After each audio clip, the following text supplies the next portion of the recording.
আমি আমার আগের এপিসোডে এবং আগের ভিডিওতে আমি দেখিয়েছি কিভাবে ধাপ বিচ্যুতি নির্ণয় করতে হয়, যেটা আমাদের গড় নির্ণয়ের ক্ষেত্রে দরকার হয়, প্রয়োজন হয়।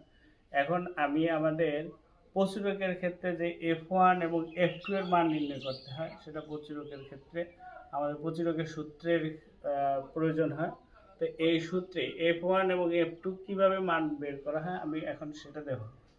আমাদের এখানে F1 ইকুয়াল হচ্ছে প্রচুরক শ্রেণী, প্রচুরক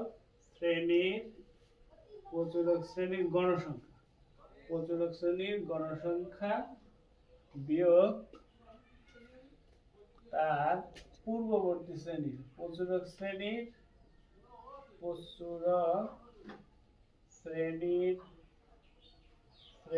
পূর্ববর্তী শ্রেণীর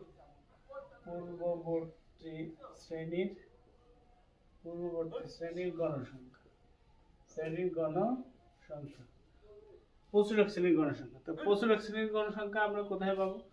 আমাদের প্রশ্নে যে শ্রেণীবৃত্তিটা দেওয়া থাকবে, এই শ্রেণীবৃত্তির ভিতর যে গণসংখ্যাগুলো দেওয়া থাকবে, গণসংখ্যা যেমন 5, 15, 7, 8 এরকম যে গণসংখ্যা দেওয়া থাকবে, এই গণসংখ্যার ভিতরে যে শ্রেণীতে সবচেয়ে বেশি পরিমাণ গণসংখ্যা থাকবে সেটা হচ্ছে আমাদের প্রচুরক শ্রেণীর গণসংখ্যা। এখানে সবচেয়ে বেশি পরিমাণ গণসংখ্যা দেওয়া আছে এইটাতে, এখানে 15 আছে। এখানে গণসংখ্যা আছে 2, 5, 15, 7, 8। সবচেয়ে বেশি পরিমাণ গণসংখ্যা হচ্ছে 15।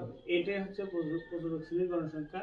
সেক্ষেত্রে আমাদের F1 হবে 15 বিয়োগ তার পূর্ববর্তী মানে আগেরটা, তার পূর্ববর্তী হলো 5 সমান 10। তাহলে এখানে F1 হচ্ছে 10।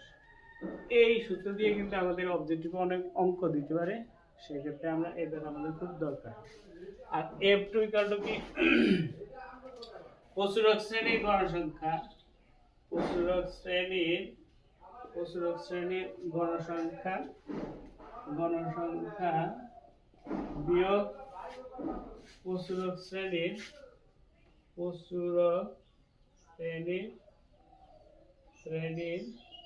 পরবর্তী শ্রেণীর গণসংখ্যা, পরবর্তী শ্রেণীর গণসংখ্যা।